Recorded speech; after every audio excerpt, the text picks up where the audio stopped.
বিরামহীন ভারী বৃষ্টিতে রাজধানী সহ যখন সারা দেশ রীতিমতো হাবুডুবু খাচ্ছে, তার মধ্যেই এবার পূর্বাভাস এলো রাতেই ঢাকা সহ ২০ জেলার উপর দিয়ে বয়ে যেতে পারে তীব্র ঝড়, যার গতিবেগ গিয়ে ঠেকতে পারে ঘন্টায় ৬০ কিলোমিটার।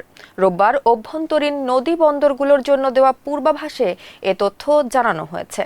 এতে বলা হয়, রোববার রাত ১টার মধ্যে রংপুর, দিনাজপুর, রাজশাহী, পাবনা, বগুড়া, টাঙ্গাইল, ময়মনসিংহ, ঢাকা, ফরিদপুর, মাদারীপুর, কুষ্টিয়া, যশোর, খুলনা, বরিশাল, পটুয়াখালী, নোয়াখালী, কুমিল্লা, চট্টগ্রাম, কক্সবাজার এবং সিলেট অঞ্চলের উপর দিয়ে দক্ষিণ পূর্ব দিক থেকে ঘন্টায় ৪৫ থেকে ৬০ কিলোমিটার বেগে অস্থায়ীভাবে ঝোড়ো হাওয়া সহ বৃষ্টি অথবা বজ্র সহ বৃষ্টি হতে পারে।